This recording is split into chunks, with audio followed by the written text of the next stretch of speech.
Diabetes has been a big problem in my family for many generations, infecting many of my ancestors and current family members as well, such as a bunch of my aunts and uncles.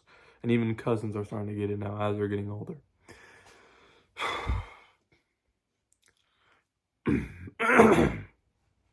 Okay. Diabetes is one of the most common chronic diseases in the world, affecting how the body uses blood sugar. There are two main types, type 1 and type 2. Type 1 is the one that people are born with, and type 2 is the one that are mainly caused by lifestyle habits. Diabetes was also first discovered by ancient Egyptians around 1500 BC as a disease causing excessive urination and weight loss. In 1889, scientists Oscar Malinowski and Joseph von Mering discovered the link between pancreas and diabetes. According to the American Diabetes Association, insulin was first used to treat diabetes in 1922, saving millions of lives. But early treatments were limited and often unsuccessful before insulin was discovered. According to the Centers for Disease Control and Prevention, diabetes prevents the body from properly using and producing insulin. This leads to high blood sugar levels, which can cause damaged blood vessels, nerves, kidneys, and eyes over time. Type 1 is where the immune system destroys insulin-producing cells, and type 2, the body becomes resistant to insulin or doesn't make enough. According to the Mayo Clinic in 2025, modern treatments include insulin injections, oral medications like metformin, and lifestyle changes such as diet and exercise. Continuous glucose monitors and insulin pumps makes managing diabetes easier and more accurate. The CDC notes that prevention for type 2 diabetes focus on maintaining a healthy weight and eating balanced meals and staying active.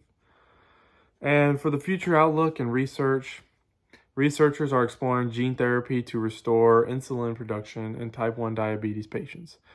According to the National Institutes of Health, scientists are studying stem cell transplants that could replace the damaged pancreatic cells. Artificial pancreas technology and advanced closed-loop systems are becoming more common. And the American Diabetes Association goes on to say, the breakthroughs in immunotherapy may one day lead to real cure. So, as a conclusion, diabetes has become a long way from a deadly disease to a more manageable condition, as you see with, insulin and every kind of technological advance for diabetes. With future innovations, there's real hope for the cure. And as a call to action, support diabetes research and encourage healthy habits to prevent type 2 diabetes, which is the main cause, or which is the most, sorry about that. But my call to action is to support diabetes research and encourage healthy habits to prevent type 2 diabetes. And type 2 diabetes is the most common form of diabetes. My fellow graduates, before I even introduce who this person is, I want to list some of his statistics, and many of you may know who this is by the time I finish this part of my speech. But this person has racked up 950 career goals, over 1,200 professional appearances, 300 assists, 5-time Champions League winner, and a 5-time Ballon d'Or winner. My fellow graduates, I would like to introduce to you Cristiano Ronaldo dos Santos Aveiro.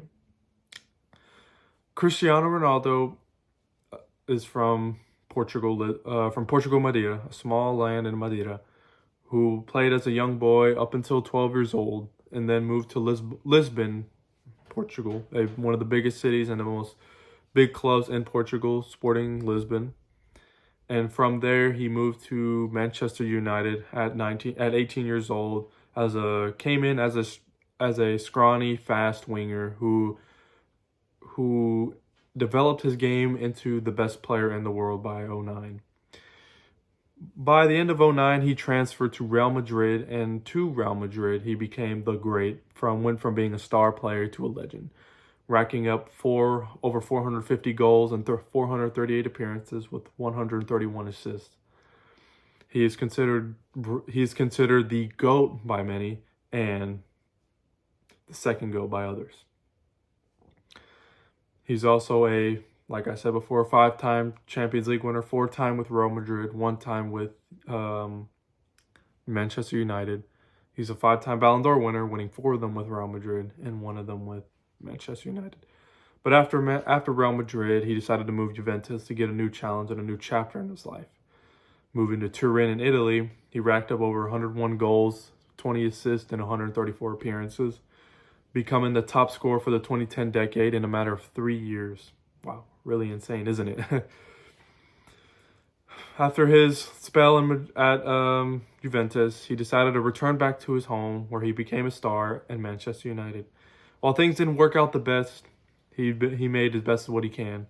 And in winter 2022, Cristiano Ronaldo decided to leave Manchester United in a controversial way in the winter transfer market to go to Saudi Arabia, which he will then bring all of his talent and everything else with him to Saudi Arabia, to Al Nassr, bringing in a lot of more players and bringing the league to a way better state than it is before.